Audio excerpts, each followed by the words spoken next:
Vamos a otro tema. Más de 200 estudiantes de la Pontificia Universidad Católica protestaron contra el despido del profesor y sacerdote Jorge Costadoat de la Facultad de Teología.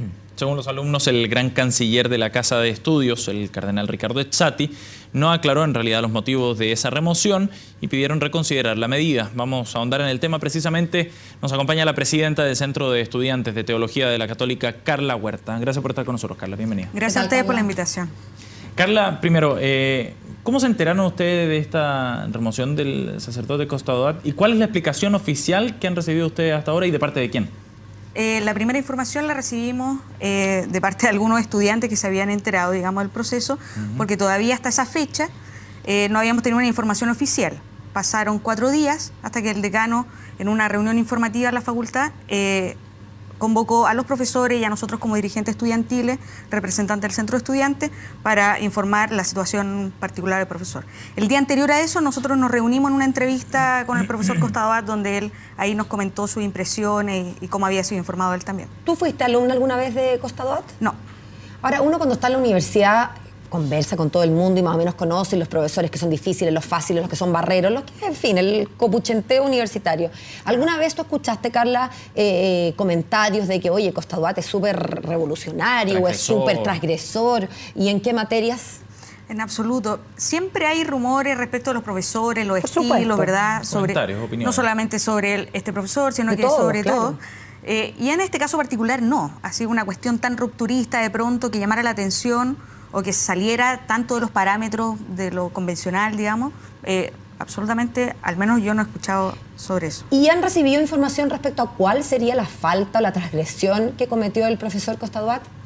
La información más oficial fue la última en que recibimos la carta de Monseñor Ezzati, que es la que envía al Consejo Superior de la Universidad, y ahí se informa de que el profesor sí habría, dice él, desdibujado la doctrina en punto central del magisterio de la Iglesia. Pero no sabemos qué puntos centrales ni de qué manera se desdibuja la doctrina. Exacto. Nuestra declaración, la que emitimos el día de ayer, lo que tratamos de hacer es colocar eso a la vista, en el fondo, de que es necesario esclarecer esos puntos, por justicia, ¿no? Costadoat, en una carta al diario Mercurio, decía que muchas veces la libertad de doctrina se veía conculcada, claro, o en riesgo ahí en la facultad. ¿Tú crees que hay libertad de doctrina efectivamente?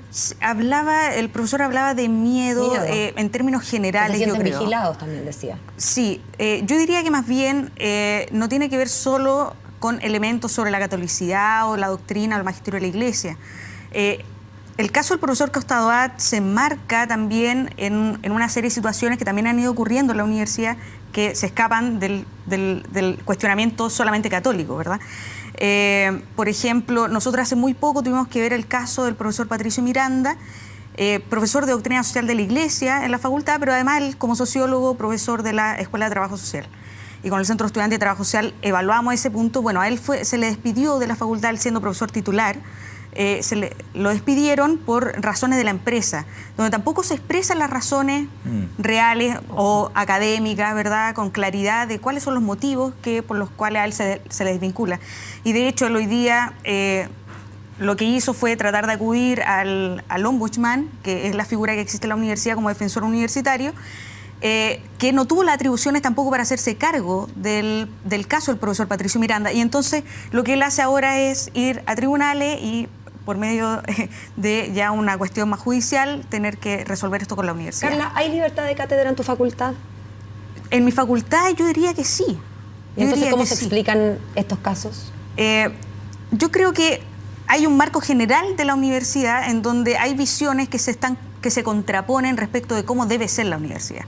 Porque así como existen estos casos, también hay un grupo de profesores, también hay autoridades, también habemos estudiantes que pensamos que la universidad debiese promover otros valores distintos, ¿no? Y que para que se constituya como una universidad debiese existir entonces pluralismo, respeto a la diversidad, etcétera. Pero eso está en tensión hoy día en la Universidad Católica y es una cuestión que creo que como comunidad tenemos que hacernos cargo, ¿no? La última pregunta, Carla. ¿Qué van a hacer para este caso de aquí en adelante? ¿Van a insistir con el reingreso de Costadoat? Nosotros lo que hemos pedido a Monseñor Ezzati es que en este caso particular del profesor Costadoat de nuestra facultad es necesario que él se pronuncie con claridad sobre las razones de la desvinculación y a partir de eso ver la posibilidad de reconsiderar el regreso, digamos, del profesor.